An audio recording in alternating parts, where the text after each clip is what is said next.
And there's music playing. It says calling up. Yeah. I'm not muted. I'm just talking through the music. I'm excited to talk about Star Trek. Yeah, I think I'm gonna put something on my lips. Ooh, I see you with the lip pencil. I see you glamming up for our excited audience here to talk about Star Trek and Strange New Worlds. Season 3, y'all. I'm so excited about season 3. I'm just so excited to have Star Trek. I love having Star Trek, and I don't like not having Star Trek. I want to always have Star Trek.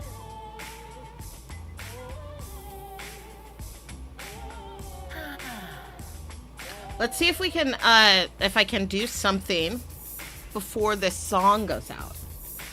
Oh, this is exciting. So Maya's completed the lip look. This is all off camera for everybody else. I'm seeing Maya very quickly do something kind of amazing. She wasn't wearing any makeup, and now she's suddenly like glam lip. Making the eyes have eyeliner. I see you. I see what you're doing. And Ooh. the magic is Running out of time. It's magic. I can't wait to talk about Strange New Worlds with y'all. We're going to be talking about episodes 1 and 2. Episodes 1 and 2. We're not talking about episode 3. That came out today. We're talking about episode 1 and 2 of Strange New Worlds. We're going to be talking about it, spoiler alert, for episode 1 and 2 of season 3 of Strange New Worlds. And we're here! And I have makeup on my face now. Look at that. Ooh, amazing. I have a naked face. I wore a Star Trek shirt. I just won't. Hi, y'all. Welcome. It's Trek Talk. We're going to talk about Star Trek Strange New Worlds, season 3. We had 2 episodes that dropped. It's always nice when they give us a couple of episodes. So we're live on twitch.tv/callingupjustice. We are live on YouTube. Claudia, Alick, Calling Up Justice, and we are live on TikTok. What's up? At Claudia, Alick, Love. And hey, those in the audience, say hello to us right now. Okay, say hello everywhere, and like and subscribe, and like and follow. All of these things are actually important. As much as like we don't like necessarily saying them, we need y'all to do this. So thank you so much for doing that. Now, hell yeah. We had, so the first episode of season 3 of Strange New Worlds is Hegemony Part 2. Is that how you say it? Wait. Is that how you say it? Hegemony or hegemony? See, that's what I was going to ask. I say hegemony. I'm a hegemony girly as well. I just like how it flows off of my tongue better, hegemony. I think you're allowed to pronounce it both ways. But the first time I ever saw it was in a book, and I thought it looked like hegemony in a book, but I had never heard the pronunciation hegemony. And then I did, and I went, oh, it's hegemony. It's not hegemony. Yeah. So like, hegemony. Mm-hmm. Well, you're pronouncing it correctly. That's the way to pronounce it. I just looked it up on the internet. It's hegemony. You know what? More people should do that. I mean, like, I'm not going to be big on like all words must be pronounced a certain way for communication to happen, but also I think that certain things have a certain name. Sure. And that we should respect them enough to say it right. Here we have a picture. Claudia, can you see the screen on the, is it showing on the YouTubes and stuff? I can see a Christine Chapel looking like she's all scratched up from escaping the Gorn. So in a messed up medical bay. So previous to this, previously on, I do want to be clear. This is from the previously on and my memory, because I have not watched Hegemony Part 1 in a little while. But Christine and Spock had just had a very like emotional sort of reunion thingy, and a fight with the Gorn, and they did some sort of like spacesuit romance thing, and then went onto their ship. So she's like Yes. feeling a lot of feelings. She's feeling conflicted and weird. And like, It's like they had already like fully broken up because she's like they sang a song about it because she's ready to go. She's gonna go correct. with that guy. With Well, that Roger what's his name? Roger Corby. She has, well, and it's not that she's going with Roger Corby. She has an incredible a fellowship, an incredible opportunity for her career, and Yeah. and because all of us know the future, we all know that Oh my Christine God, yes, Chapel's, I know. we know her future, so we know Christine Chapel's, like, her career and the amount of knowledge that she has and uses for her work is very, very important to her. And it is more important to her than romantic entanglements. It always has been. But this is, and that was pretty clear in this one. So this is them right before, like, when they're, she's like, Can I yeah. just say a thing? Mhm. So this is something that I really am loving about Strange New Worlds. I am loving the thoughtful costuming choices. Because in the 1960s with Desilu Studios, they not only had no money, they were making all that stuff on other people's sets. It's why so many planets look like the background of a sitcom in the 1960s. Or a rock And quarry. also, there you go. And why all of their outfits are kind of like, that's not really what that would look like. But like, so you'll clock, if you look at this outfit, this is very similar to the red quarantine outfits that were worn to protect them from the space virus in episode 1, season 2 of Star Trek, the original season. But like, you'll note some very interesting like detailing that's done that makes this look like it's a good choice. Yes. And I friggin' love it. I like it as well. I like it very much. Now, really quick, I should probably just do, like, as fast as I can, Okay, a yeah, synopsis do it. I'm gonna read of this episode. I'm not going to read. Synopsis. Well, I can read the thing, but so essentially, Captain Pike and the Enterprise, they put a little beacon on the Gorn ship that has La'an, M'Benga, Ortegas, and Sam Kirk, and a whole bunch of other people, like hundreds of other people. That wasn't on purpose, though, was it? Like, I thought that they were trying to beam the people away from the planet. So on the previous episode, they were like, "We're gonna save these people on the planet," but then the Gorn got them. Got them. Yeah, they snatched them first. The Enterprise couldn't get them. Like, they couldn't get them from the Gorn ship, and they were all, I'm gonna cuss, yeah, they were all fucked up, and they had just barely gotten back. Plus, Captain Patel, Marie, is really messed up.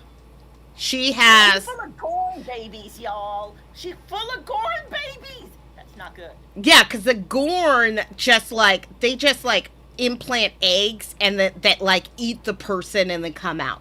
It's awful. Like the movie Alien, but like times 10. Yeesh. It's usually like several, and there is no cure. I want to be really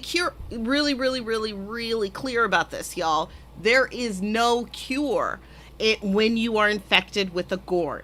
Nothing. So like they are starting from scratch. This is frontier Starfleet medicine. And also, like, it's wild that they have Christine, like, they brought her back onto the ship. She's full of Gorn eggs. If they were responsible, they would have just left her on the planet. Or they would, like, shoot her out a hatch. They wouldn't be trying to save her, because she's endangering every single human. But that's the that captain's ship. girlfriend. Like, what are you talking about? That's the captain's girlfriend. And they all love her. They are very clear about saying that. Every single person there says, hey, I'm here for Marie because I care about her. I care about her, Captain, not just because she's your girlfriend. She's an important person to me. And it's like, guys, we get it. You're a big ol' happy family. But, so they're trying to figure out science, medical stuff. Spock and Christine are super, super awkward. yeah, they got to do science, and then on the Gorn ship, um, uh, La'an, Mbanga, Ortegas, and Sam Kirk are trying to find a way out. Also, because we have an ABC. Also, they got to figure out what to do with the Gorn. Period. And we got uh they're doing like star chronal mass things. They do some little bright lights. Gorn go to sleep. They save everybody. The end. That's what happened. I loved a lot of things about this episode. One of the things that I found really interesting was that Star Trek keeps telling the story that Starfleet ain't about shit. Yeah, I used a swear word too. That Starfleet politically is not awesome, actually. Is often doing like mid choices that betray what the ideals of what Star Trek's supposed to be about. And I kind of enjoy that tension. That like Pike, I'm here for Pike, and Pike's like, we're not gonna let them go. But like the Starfleet Admiral dude is like, yo, they're not part of Starfleet. And we, like, the only reason the Gorn aren't, like, fully cannibalizing all of us is because we're not breaking their rules. Pike's like, Pike's like, Bob, what the hell? He's not even yeah, Admiral April. He's not Robert. He's like, Bob. And then Bob's like, Chris. Yeah, they talk about it first name style. And I gotta say, he's right. Pike is right. Pike is always right. You cannot negotiate with terrorists. You can't cede territory to an enemy that's like, I want to murder everyone around you and use them to make my babies, which is what the Gorn want to do. Mm-hmm. Just like you don't negotiate with the current political party in charge of everything, because they want to murder everyone and then and steal all of our stuff. You don't make concessions with people. You don't make concessions with a people that will not make concessions with you. That's not compromise. That's not compromise. Yeah. So it's compromising. So, really quick, I do want to mention in this episode, we find out something really interesting about Little Scotty. As I'm going to call him Little Scotty. Little Scotty. Yeah. Little Scotty. So Little Scotty is very, very smart. And we find out that he's only really, really, really good when he's in a time crunch.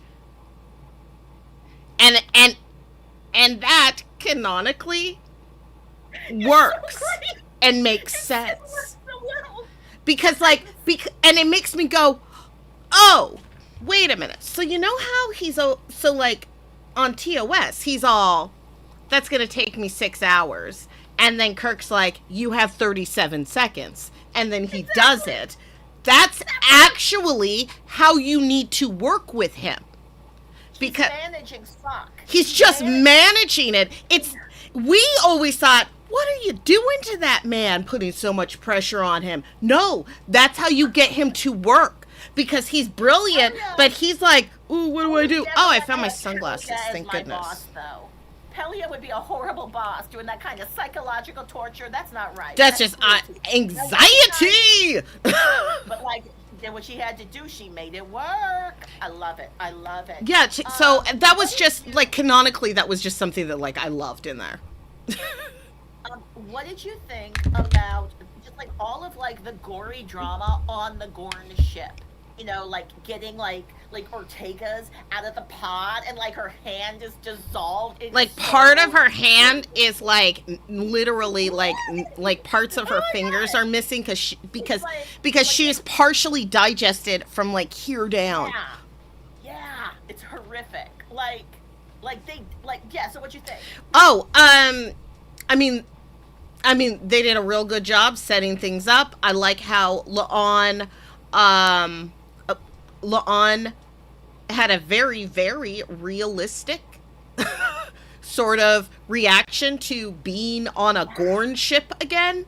and she rallied, but I also appreciated that Dr. Mbenga was there to help her manage the very, very reasonable feelings that she was having. Like he was like the reminders, you're not back then, you're right here. And she's like, right here is not that great, Great either. Thank you. And I was like, this is lovely. I liked the dynamic. That was beautiful. I keep forgetting that Sam Kirk is a xenoanthropologist. Can I just say, they're slowly figuring out how to use Sam. I feel like Sam is very wasted on this show. And like he seems to be there for comic relief. And he's a oopsie goopsie kind of guy. That's because he is. That's because Sam Kirk is James Kirk's goofy big brother. That's all he is. I wish there was a little more there, but it's all right. Like he's not dumb or anything. That's his place in the universe right up until he is like murdered on a colony. Yeah, that's his life. He's not murdered on that colony.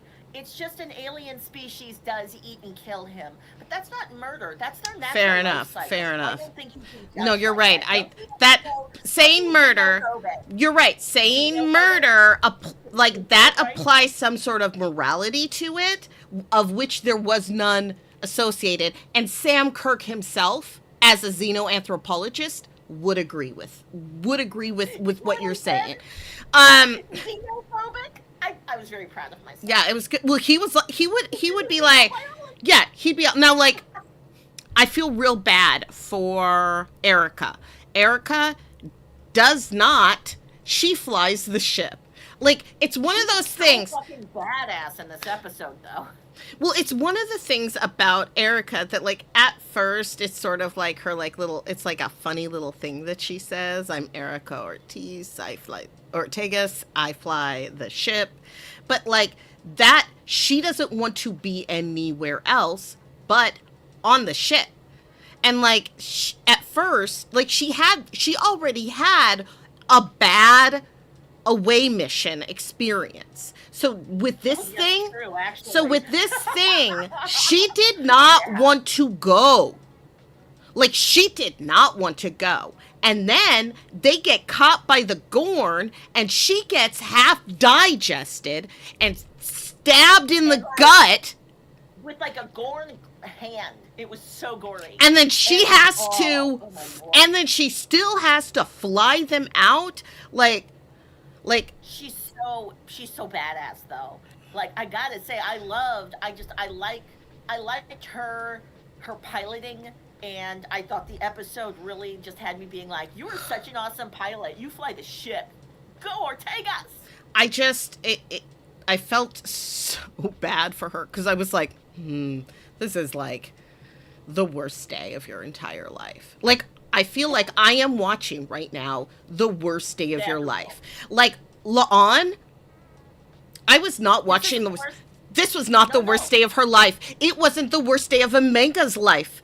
I don't even know if it was the worst day of Sam Kirk's life. I mean, I think he's been through it a few times. I think probably this was pretty bad. I think this was pretty bad. Get half digested and stabbed in the gut by a Gorn. So, but like, I think that for Erica, this was literally like the worst day of her entire life. Like this was like the core.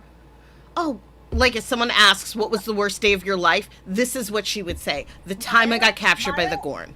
Yes. Maya, I think you're onto something, because one of the things I'm noticing is that in Strange New Worlds, they aren't doing episodic. Everything's canon.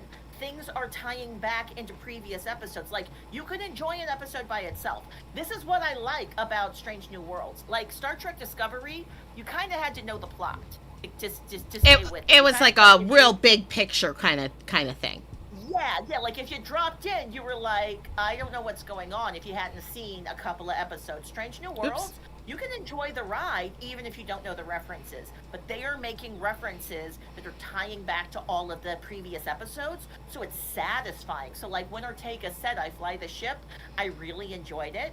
I felt like this episode gave every character a moment for you to be like, that's why you're special, that's why you're cool. Except for Una. It felt like Una was mostly there just kind of supporting the captain, and I know that's her job, but I kind of wanted Una to have a breakout moment because I love number one is my favorite. 100% agree. I gotta say, they're really sticking her into a Captain Mom kind of situation, and I think they gotta start to lay off.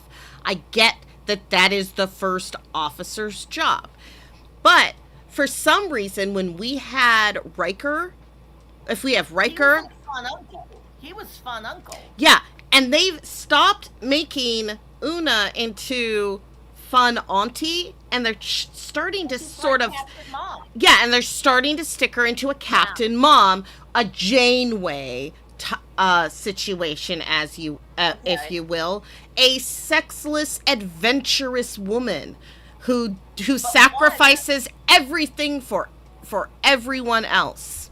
But she yes, sees you. and But she right. sees you. But here's the other thing. Here's the other thing. She's sexless, but also you can read in sexual dynamics to every scene that she's in. So Sure. she's in a scene with Spock, and you're like, why does it seem like she's his mom, but they're also flirting a little bit? And then she's in a scene with La'an, and you're like, why does it seem like you're her mom, but also you're kind of flirting a little bit? Like, it feels like that's happening all the time, and I'm like, is this just how Una is? Where it's like any person would be like, well, yeah, we could have a relationship.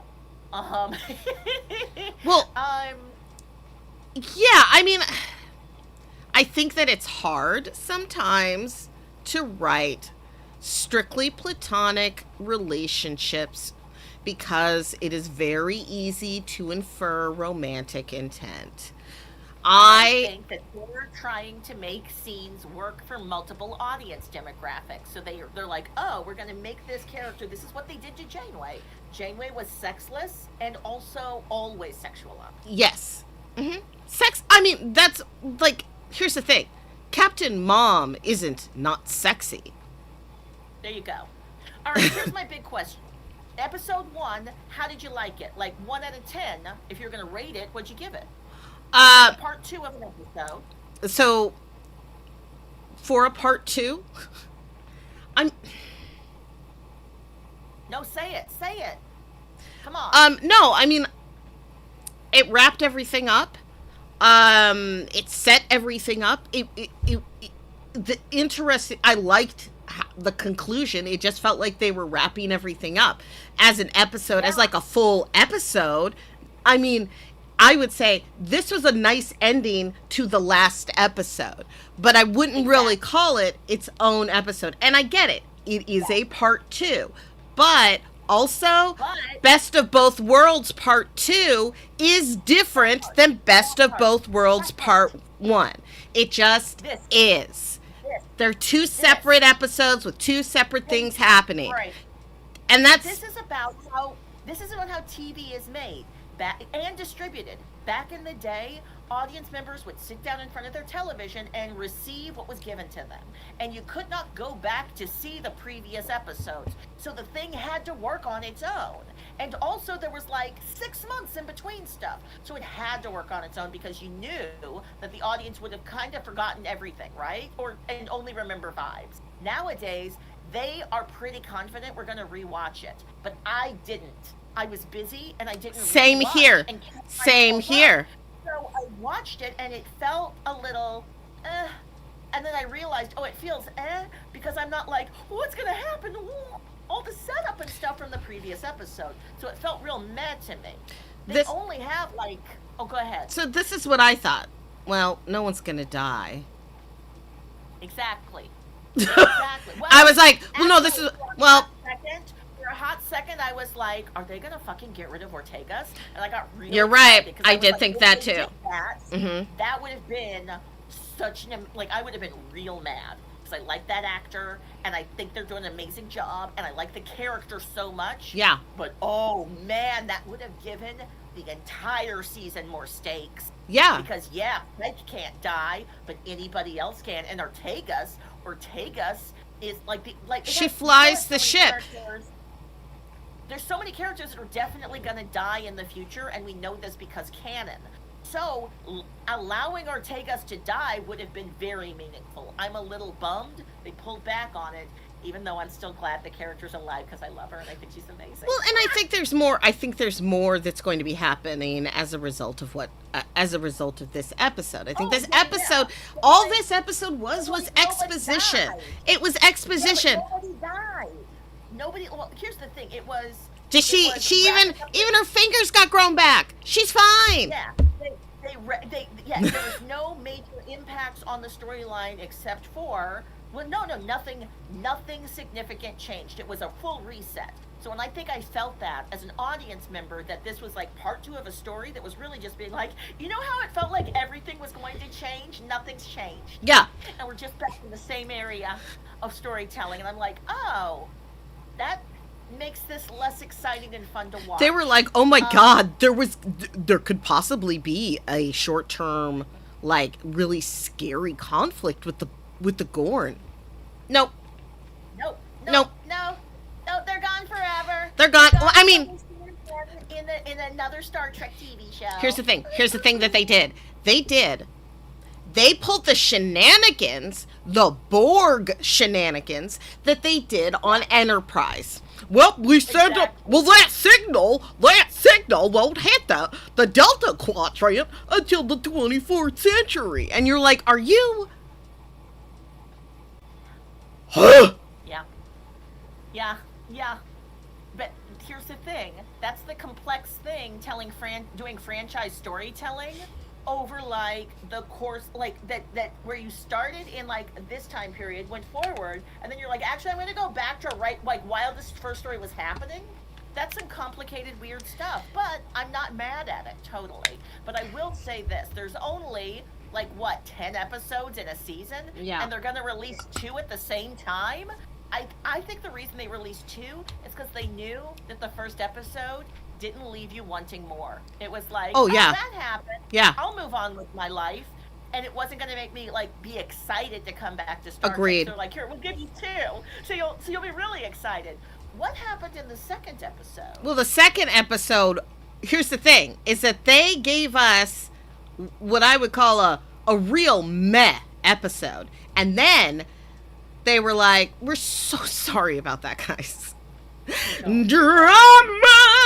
Let's have some drama! We're gonna Star Trek!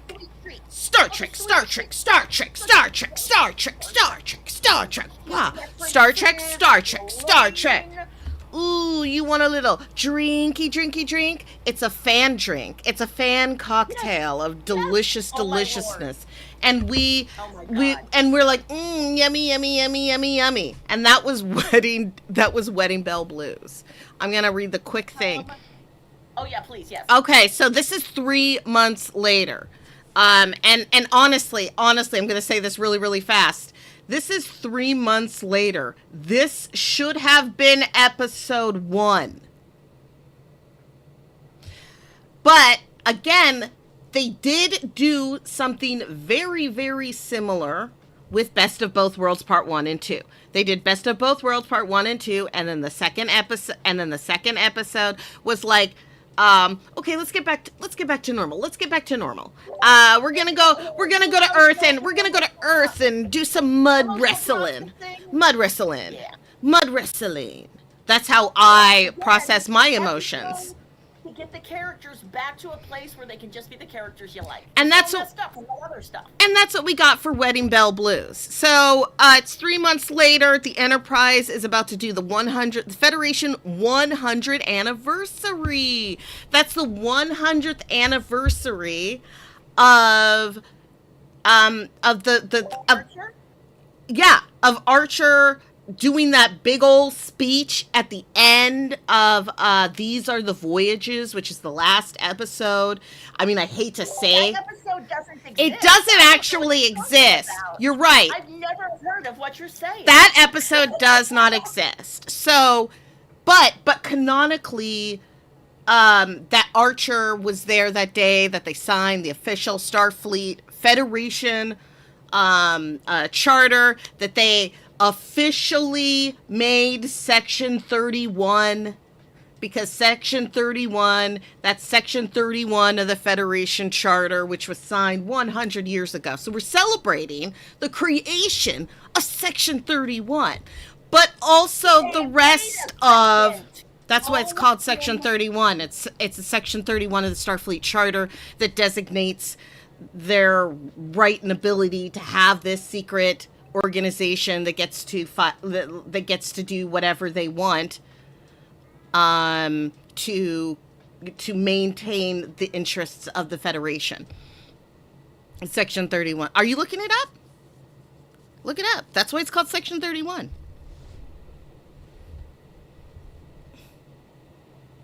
I freaking love this. I hadn't caught the Section 31 thread in this episode. It's got a lot. Well, there isn't any. There isn't any. I'm just saying that. But what I love about this, but here's the thing, there is. Because the thing that you said is true. So that means there's just that slight resonance that gives me an excuse to watch all the things tangentially related to it. So, like, obviously, you know, now that I've watched this episode, I have to go back and watch The Squire of Gothos. Obviously. I mean, I watched The Squire of Gothos like a year ago when I was doing a TOS rewatch, but, like, it's been a while. I'm going to rewatch The Squire of Gothos. And then, of course, I am going to have to watch, I think, a couple, like maybe Farpoint, but maybe, like, the second time that Q came on. Because, like, I'm going to say this. Q was giving Trelane styling in the first season. And then he doesn't look like Trelane as much anymore. But did you hear John Delancey's voice? Yes, I did, and I double checked just to make sure that was John Delancey, and I was like, did they just canonically say what everyone's been saying in beta canon? No, here's the thing. They said it, but they didn't say it, these sons of bitches. Yeah. This is what these tricks all right, so this is what they did. The actor is styled exactly like the Trelane. His hair is exactly... Oh, yeah, they didn't give him the name. They didn't call him Trelane, did they? Not one time. But they gave him parents. So, like, the episode resolves in a very similar fashion where the parents are like, come back. And then the parents' voice is John Delancey's voice. Well, there so is this young Q. Is Trelane baby Q? No. Yes. No. Yes. No. Fight about it. I mean, no. Wait, hold on. Trelane is a baby Q. He is a baby Q, but he's not Q as a baby. Yes, no, he's not Q as a baby. He's Q's baby. He is literally Q's baby. Here's the thing: the Q exists outside of space. Are you saying he's Q? Are you saying he's QJ? Exactly. Like, right? You know the Q and Blue? The Q and Blue. That was the name of the episode on Voyager. They made a baby. This kid goes and does shenanigans throughout space and time because Q exists outside of space and time. So he could, in theory, be messing around with Kirk when he's a baby, right? And like Q the papa's like, oh, look at my son messing around. But then he's like, you know what? This kid needs to learn manners, and that's when he sends his kid as a teenager to get schooled by Janeway, because Q's can exist in any time period. Time doesn't mean anything to a Q. Wah-ha!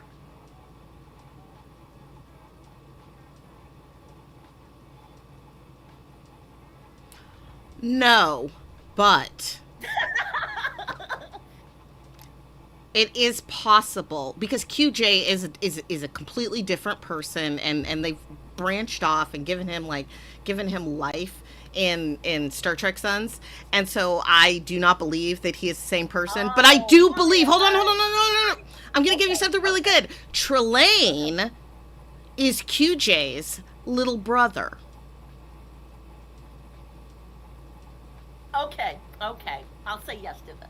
I'm going to say little brother, because he does give off some little brother energy. Super obnoxious. I love it, Super. Actually. I totally love it. So I'll say this. I have not been including any of the comic books in my Star Trek imagining and making sense of the Star Trek. But you're saying Trelane is Q's son, but is not Q Jr. He's Q Jr.'s little brother. Yeah.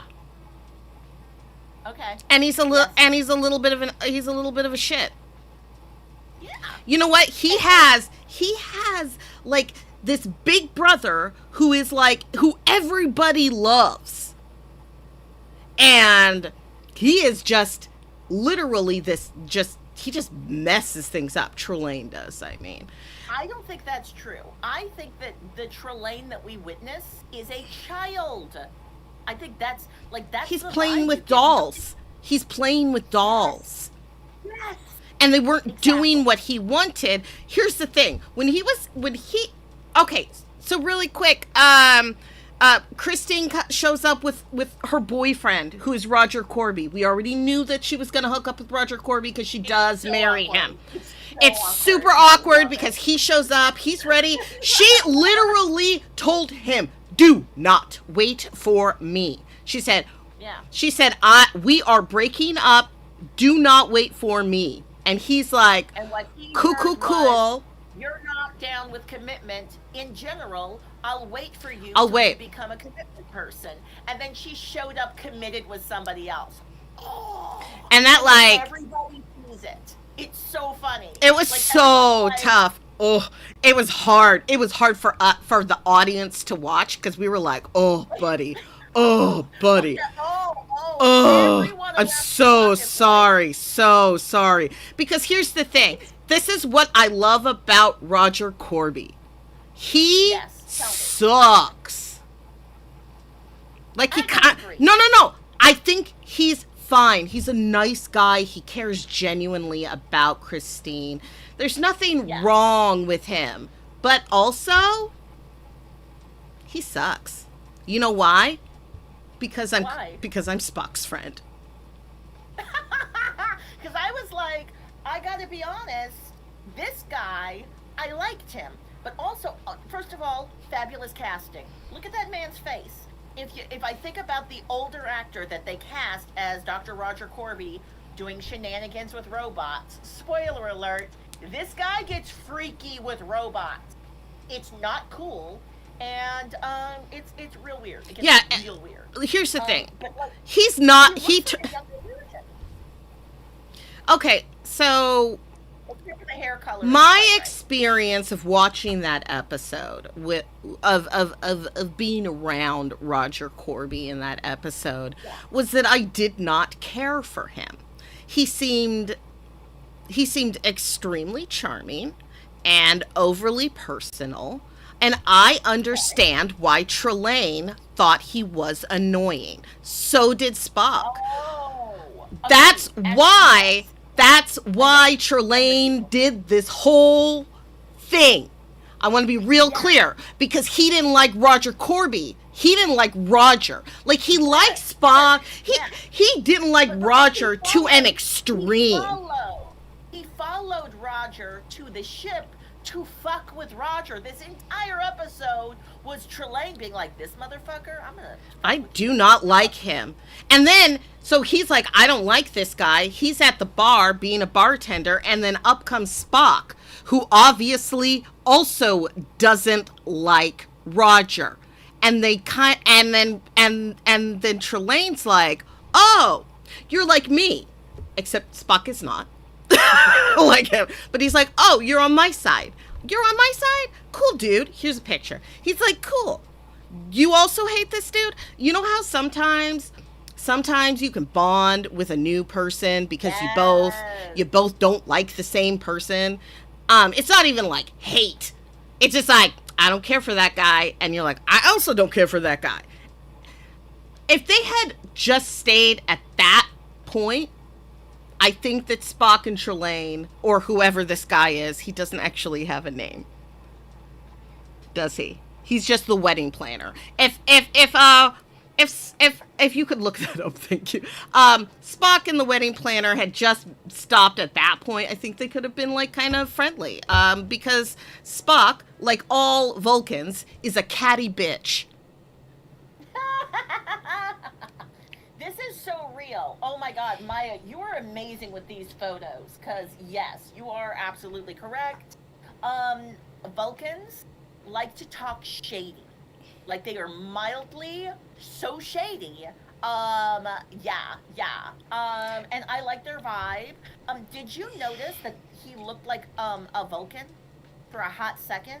He Right looked. before you saw him. Did you And I notice was that when he was using his little pad to like spruce himself right before as the wedding planner, that the reflection was an Andorian, and everyone thought he was an Andorian, yes, except yes. Okay. when that was the thing that I thought was really interesting. Yeah, because people said Andorians, and I got confused. I They didn't thought see he them, was an but I noticed Andorian. the reflection. So they saw him as an Andorian when he was the wedding planner, which is Right. actually not a job that you would necessarily think of an Andorian to do. Exactly. It's not a it's Yeah. not culturally, it's not Bananas, traditional. actually. That's like That's hilarious. so like because That's even actually even hilarious. Captain Pike was Andorian like wedding planner? Captain Pike was kind of like, I mean, it's an interesting choice to have an Andorian wedding planner, but he seems to be doing a great job. Like, like that. Yes. Now Roger, another thing is that the wedding planner made it so that Roger is the only one. He did that on purpose. He wanted Roger to know. Oh yeah. He wanted Oh, Roger yeah. to watch the woman he loved marry someone else and say that she wanted to marry someone else and like take Roger and be like, you're such a good friend. You're like my best friend. I mean, it was for such a It's so for such a pompous and slightly arrogant man like Roger Corby, being put in the friend zone is like not like what the wedding planner was trying to do and very nearly succeeded in was putting Roger Corby in his place. Unfortunately, it was wrong, and like the actions were wrong, and Spock, once he got his memory back, realized that and was a little bummed out because just for a second he probably thought, but what if I did? And then went, no, she has a boyfriend and I don't like her boyfriend, which is reasonable. Spock doesn't have to like Roger. It would, that's totally normal for him to be like, I don't like this guy. I don't like that he's your boyfriend. I don't like that you were like, I'm not ready for a commitment, and then you hook up with this guy. But yeah, that's what I found hilarious, where I was like, that's so real. That's so real. And like, this is why you don't date people you work with. Because when you're just dating somebody wild out in the world, they can be like, I'm this person in this moment, and then they can become a different person and you don't feel betrayed by it. But if you work with them and they're like, yeah, I broke up with you because I'm fundamentally this person, then they come back and they're like, I'm actually fundamentally this person, but I still don't want to be with you. Oh, and you have to work together. So this is a thing that I have been thinking about in regards to Spock and Christine's relationship, and that is that Christine had no idea how to be in a relation or to be in a relationship with a Vulcan. Just in I'm gonna say in the sentence. She can't be in a relationship. She's never had a stable relationship in her life. and this one isn't going to be stable either. The one with Roger doesn't work out either. But I'm just saying, no. But first off, I'm just saying specifically regarding her relationship with Spock, she did not take into account that Spock is a Vulcan. And Vulcans have emotions that are more intense than Klingons. So when a Vulcan says that they love you forever. Yeah. Forever. And she should not have encouraged that, because she didn't want, even when they hooked up, she was not interested in a long-term relationship. She just wanted to have some fun with him. And he was single. Well, no, I think she liked him, but I think that the Christine Chapel that they've created for us mm-hmm. fundamentally is bad at knowing what she wants. That's literally what she says to Spock in this episode. She's like, when I figure out what the hell I'm doing, you'll be the first person I tell. Like, she said this on numerous occasions. Like, she was like talking about relationships with Ortegas, I think. And like, she's acknowledged she's never had a really strong relationship. She picks weird folks. She breaks up with people quickly. She often dates people so she can have a distance relationship with them. Low key, I think that's why she could fall in love with Corby on that mountain, because she knew this can never last. She's a fundamentally messed up person, but I and a love little that bit, and a little bit of and a. a little selfish. She's as much of a fuckboy as Jean-Luc Picard, y'all. It's Oh, it's just, yes. and I'm not saying, ooh, I don't like Christine. I love Christine. But you know what? Sometimes the people you love can be fuckboys. And sometimes those fuckboys can be nurses. And Let's also talk about relationship stuff with Pike, because like Pike is all about the commitment. Like, you know, we see this, like, this is a funny episode that's like, oh, what if Spock was getting married to Christine Chapel, which is hilarious. But like, low key, Pike has been like, I can't commit because I'm gonna die. I know this is my future. I'm gonna die. It would be wrong for me to try to have a long-term relationship with you. And the other captain, like, she's like, it's going to be hard to have a relationship with you because we never get to see each other. So, like, this is, okay, it's doomed. I don't know what the hell they're doing, but they make such a cute couple. Oh, my God. And the way she made fun of all of his hair products. yeah, I like that Marie does, they are equals. They are equals. And she will make fun of him. And he will make fun of her. They are friends, they are colleagues, and they are romantic partners. Like they they manage to do a relatively good job of balancing all of those roles. They slip up, they have issues, but that's because they're people. This is what I find genius. What they did was, with this relationship, they made her 2 days before retirement. So now, anytime I see her in the show, I'm getting ready for her to get offed by the narrative. I'm because so we scared. know it's going to be impossible. Pike is such a loving, committed dude. It would be impossible for him to commit to that other lady in that fantasy world if there was any way he could be with her. Agreed. So, like, in my mind, I'm plot concerned for her character in a real exciting way. She has literally the opposite of plot armor.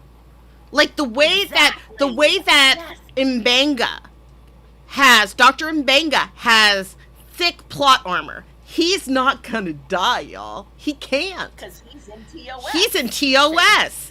He's alive. So he's got plot armor. But there are people like Erica Ortegas, La'an Noonien Soon,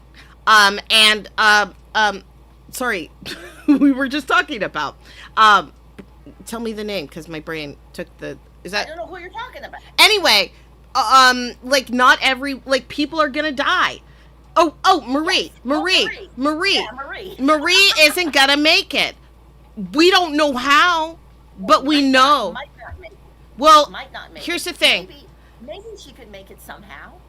Yeah, but like this is what would happen is like either she's gonna die or they're gonna break up. Yeah. That's what's gonna Something's happen. gotta happen. And I don't see them breaking up. Probably. Ooh. Okay, so here's the thing. Interestingly enough, this was a very silly episode. Yes. This was the silliest episode. It's delightful. It was all romance and relationship shenanigans and silly in-jokes where it's like, the Andorian joke is so funny if you know what an Andorian is. But like, it was so subtly, it was just like put there. So like, if you're a Star Trek fan, you're like, An Andorian wedding planner? Okay. That's wild. I love it so much. Mm-hmm. But also, it left me on tenterhooks in terms of what's going to happen with all these. I am invested in with all the characters. I want to know how they grow, how they keep going. I will say that Laon feels a little resolved to me, and I'm wondering if we're going to have less Laon heavy episodes in the future because it seems like her major hangups have been addressed a little. Um, no, I think you're right. They're gonna have to. I mean, now she's the dancing security chief. Yeah. Because, like, she and Spock, like, they cut a rug. Like, she is a real. Well, that's because the actress is. She's she's a musical theater. Yeah. She's a musical theater girly, and so, like, they got her to sing last season, and now she's dancing, and I love it. I love that even Spock is like, huh, like, you are different, and it's good.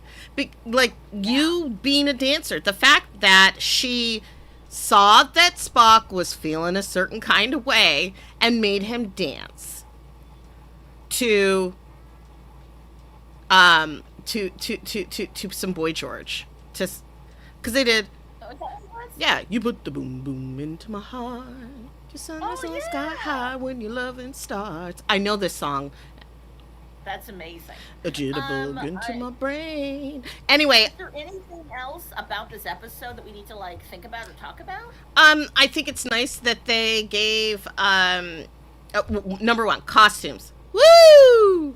Number two, hell yes. Everyone was dressed because Uhura's outfit, that shirt with the swoop, and I love her hair changes. Skirt, the asynchronous mini skirt. Oh my! And Ortega's bodysuit.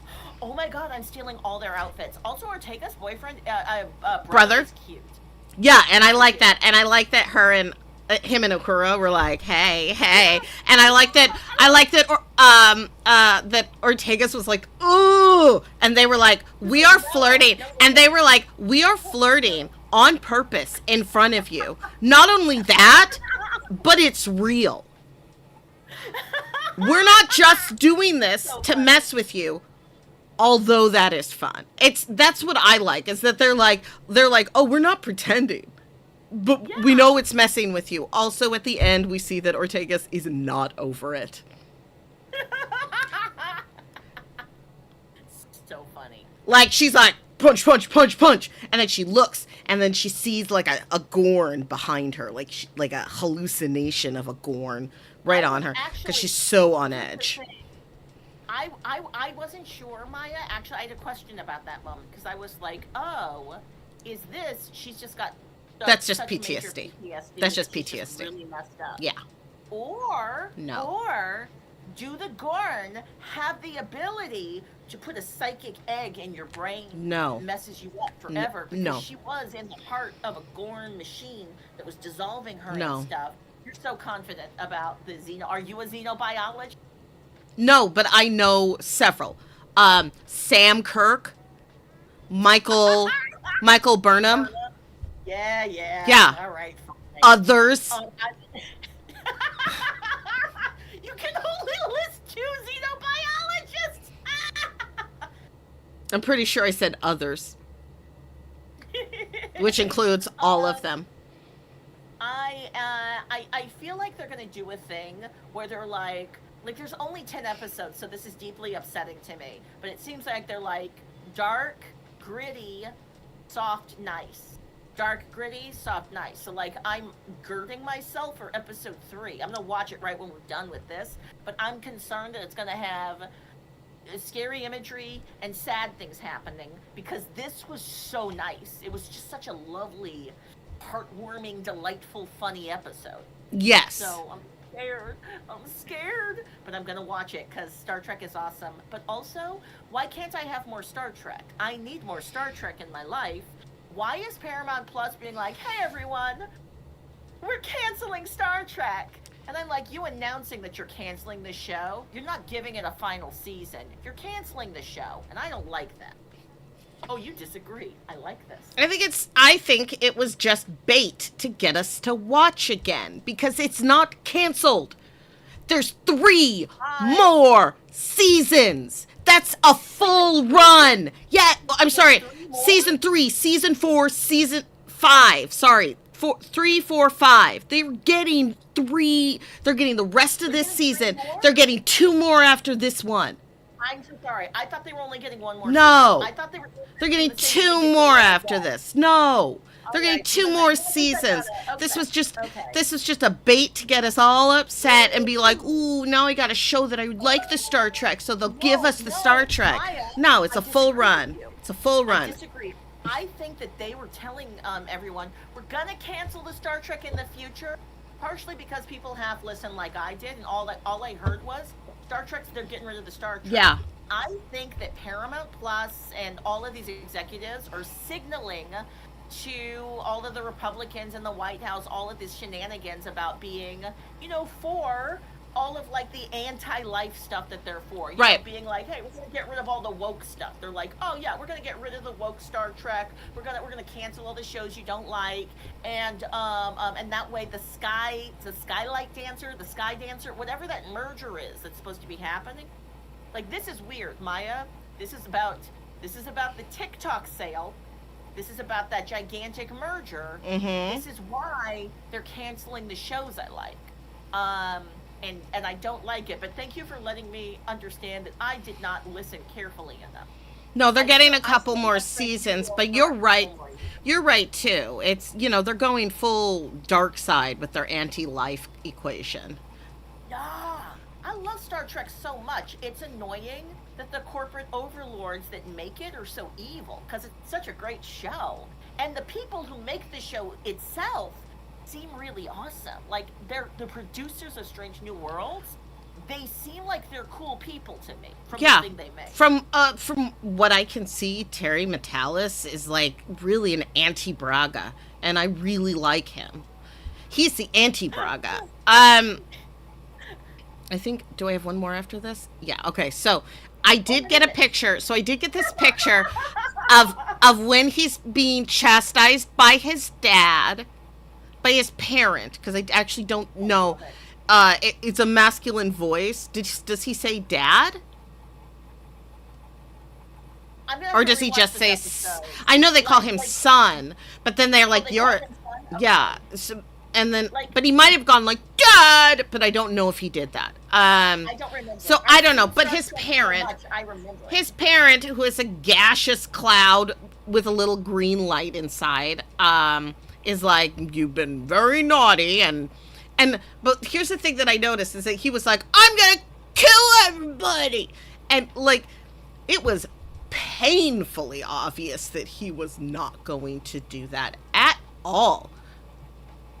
Like, it was a very childish, like it was supposed to be, but it was a very, very childish temper tantrum, and I thought it was just really, really well done. And I also liked that that Roger got turned into a dog. I liked I that. like that Roger got turned. And into also, a- you can see the really cute outfit and the cute hair that Uhura has in this. Oh my god! Oh, that's so cute. The Bantu knots. Yeah, That is so I love cute. that they're really giving her a little bit more like fun. So she like has different hairstyles for different Yeah. episodes because like people change their hair sometime, and they're letting everyone have different outfits and change their hair and things like that, and it's fun and Different it's boots. Like I'm clocking that Scotty is He's wearing a high kilt. boots, not short boots. no I'm thinking the high maybe- boots are normal. High boots are normal for what he's wearing. Yes. He's but wearing a look, kilt. Sam is sitting next to him, and his boots are different. He has different boots on. Well, that's because he's wearing a I'm different sorry. outfit. Yes, I'm just admiring the variety. I love it. Well, I gotta say, like, this person who's designing outfits for like Strange New Worlds and Discovery, I would wear a bunch of these outfits. Like, if they wanted to like put out a line of clothing, I think women's clothing. The dude outfits are okay, but like women's clothing, women's and like non-binary. They Put out a women's and non-binary line. Oh my goodness, I'd buy everything. they have. I mean, like you can buy the boots because the boots are I don't Fluvogs. care about the boots. The- I want that dress. I I know know. that they aren't selling any of her, like that shirt. Uhura's shirt was so cute. I am gonna She go looked online and so see if I cute. can I find a was shirt like, like I kept wondering, Celia, are you going to steal that? You going to steal that? Because I would. I'd be like, I don't know what happened to that shirt. That's so oh weird. yeah, It's, oh well. Put it in my yeah, bag. 100%, Put it in my bag. 100%. Um, It got ripped when I was taking it off, but I can't show it. yeah, but I can't show you because, oopsie, don't look at that. Oh, wait, no, that's fine. That's fine. I guess there is this. Oh, yeah. And then this was a nice one of both of their outfits, of both Christine. Because Christine's wedding dress looked so gorgeous and not bridal at all. Yes, not at all. But also, I get that, like, that's appropriate. I was like, yeah, if Christine was to do this, that's what it would look like, and that's weird looking. Now, here's something interesting. I thought, as we were Yeah, going to watch this, she's going to marry Roger. She's going to marry Roger now, right? because isn't it part of like the plot that they weren't ex-boyfriend and girlfriend, they used to be married, Right. right? She is going to marry Roger Corby. That Yes, is I canonical was thought fact. that I thought that they were I going to get thought that married at too. the end of this episode. I thought it was going to be like a Spock being like, here's your husband, I'm going to go. But instead, he's like, here's your boyfriend, I'm going to go. Which I was think your fine. I idea, just would have liked the your marriage better. idea, yeah, I think your idea is cleaner and nicer. I do think that sometimes they're trying to leave stuff open to future episodes, But right? that's Like maybe they dumb. want to bring Corby back and do some more stuff with They Corby, they might. because that's fun. I don't know Well, though. because, like, this Mm, is what I think should have happened. She should have married him, realized that was a mistake, yes. and then just, because I think, did she actually divorce him? Because I'm trying to remember that episode. And I'm like, did she Yeah, me say, too. Like he's my I thought like husband or he's my ex-husband? what are little girls what are little girls made of? So like I now need to rewatch Squire of Gothos and What Are Little Girls Made Of from TOS. Thank you so much, Paramount, for getting me to rewatch this No, stuff. I actually liar. love it. Liar. I'm a liar. He was merely her fiance. Fiance though. So they do get And engaged. So they're gonna get engaged. yeah. But And then they're are gonna they break not up. already are they already engaged? No, they are not. So They that, just that gift I want to give you, the bracelet and the flower and the moon and the stars, that wasn't them that wasn't being like a no, engagement. no, no. That That was that, I that was want in just your love. pants. That was a Yeah. that was like he was giving her. He was trying to get the key to her pants. That's what that was. And then Word. she was like, that was the correct sequence of words to get into my pants. And then that's what they did. And it was very romantic. Um, oh yeah, and then they danced. I like this one. Um, uh, I like because Laon's dress is really really pretty, and I like that she wore a dress. You know, she doesn't wear a lot of dresses. I just liked her dress because it. Oh, don't look at that.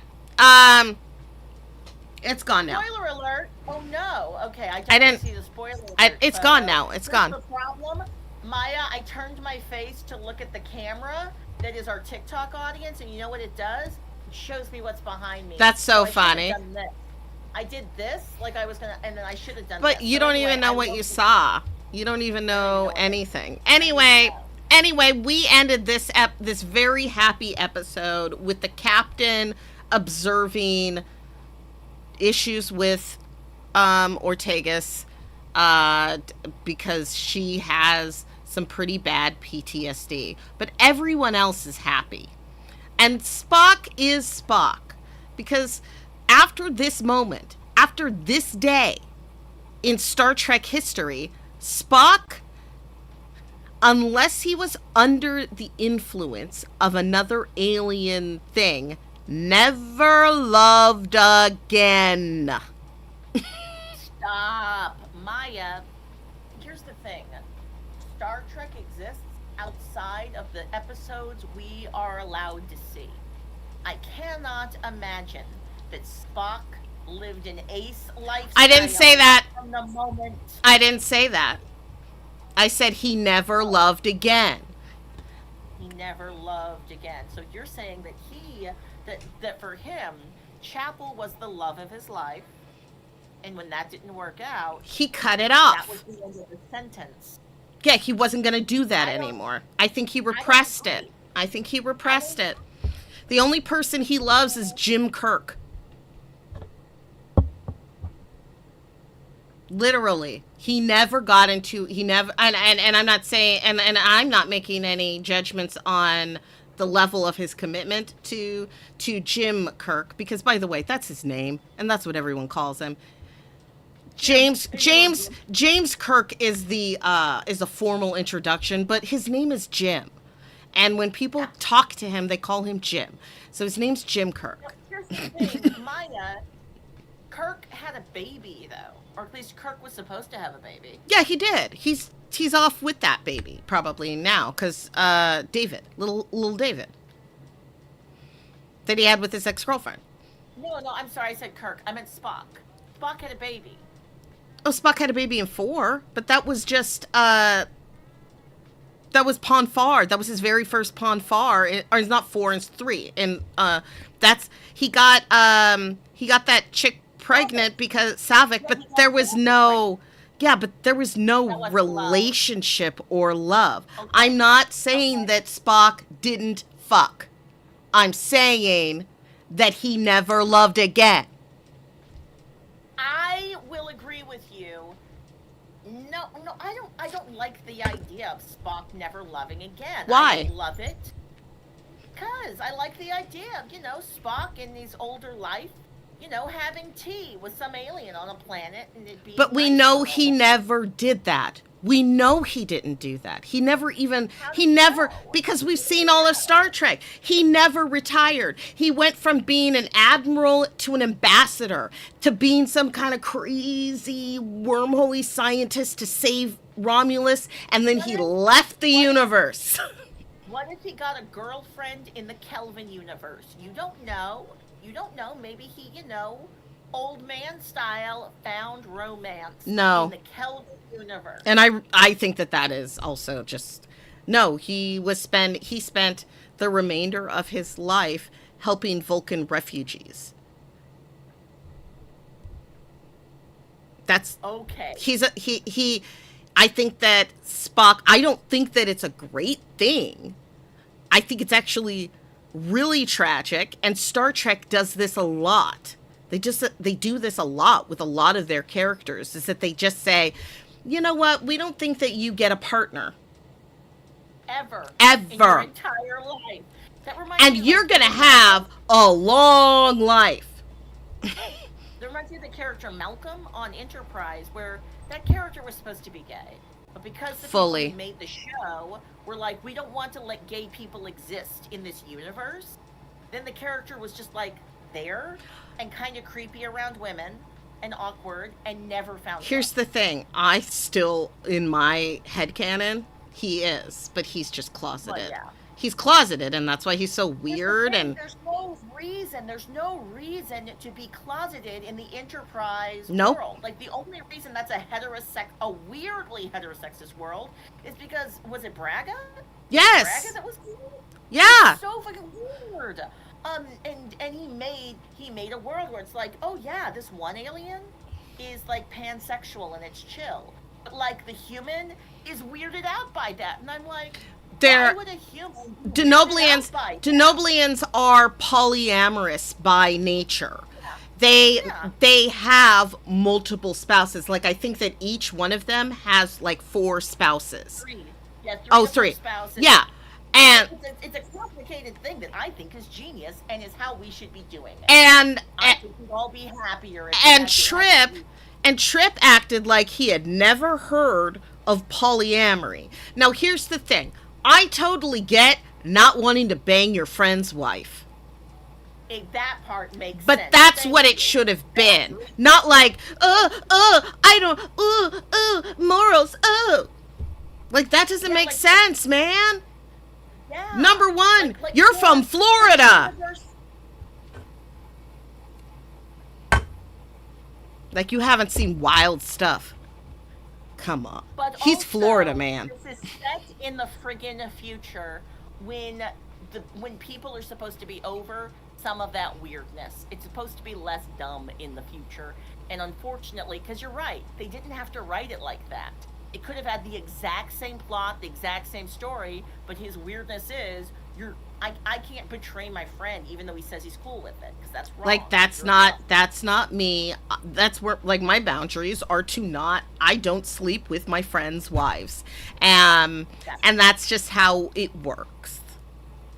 It's not that I'm against polyamory Yamory. and weird stuff I'll like buy that. that, but I I'll am. be in multiple relationships. But I do find it uncomfortable how sexually aggressive your wife is being towards me.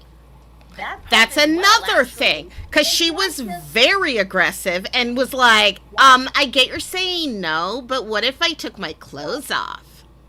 I'm just gonna run this back into Strange New World so we can stick our landing. Yes. Like we were discussing episodes 1 and episodes 2 of season 3 of Strange New World. Yes. Oops. I think we all had amazing opinions about them.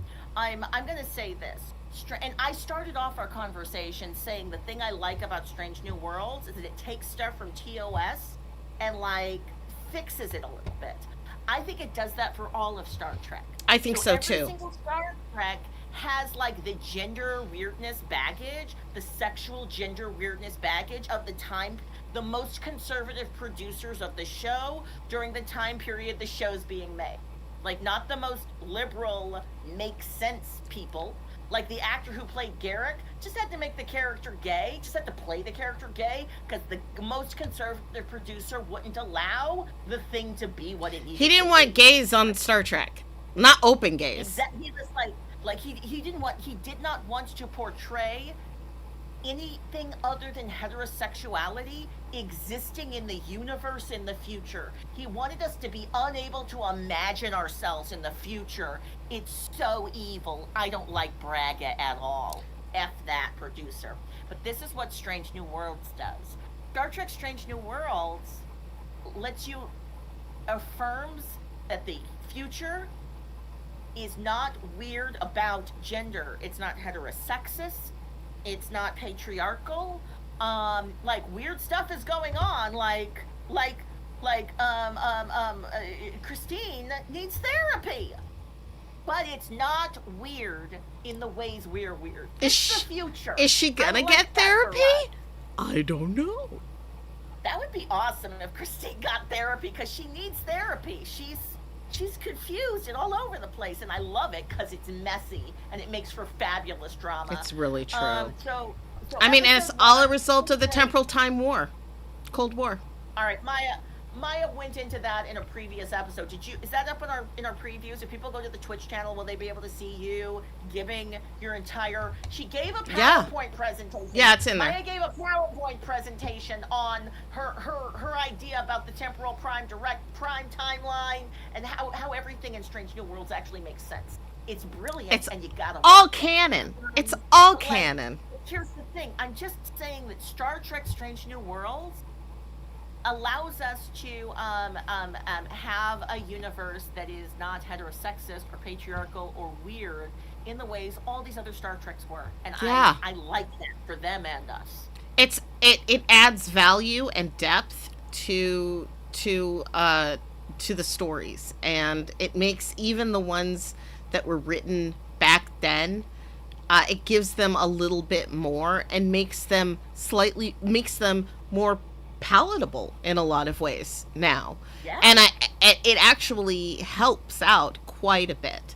Now I will say though that I don't like Roger Corby, and I think that I think it might be because Roger Corby and Christine Chapel are too much alike, and I think they're probably too much alike. I think that's probably why it doesn't work out. I think they're probably both like adventurous comitophobes that like fell into a beautiful relationship and it's not going to work out.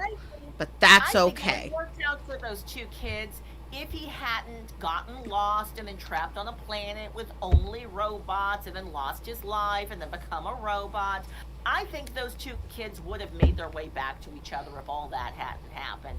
The universe is big. You know what? I love how you love love. You're a romantic, really. Yeah. And I just think that that's really sweet. Next week, Shuttle to Kenfori. It's an episode where stuff happens. I can't tell you those stuff because Claudia hasn't seen it yet. And we're going to talk about that next Thursday, 4 p.m. Pacific time, right here on twitch.tv/callingupjustice and on YouTube. Claudia, Alick, Calling Up Justice, and probably on TikTok if they don't silence us forever. So, like, that worked. Okay, now I'm going to go do the goodbye thing. Okay, bye. And now I'm going to play the music. Thank you so much for joining us. Trek Talk is a Calling Up Justice production. I am your host, Maiamama. For more information on me, check out the links in the show notes in the chat. That's linktree/Maiamama. Special thanks to our host and executive producer, Claudia Alick. For more information on Claudia and Calling Up Justice, check out the links in the chat. That's linktree/Calling Up Justice. And if you want to get involved in the Calling Up Justice community, check out the link in the chat. That's from the Calling Up Justice website. We appreciate you. Peace and long life. Okay, I love you. Bye-bye.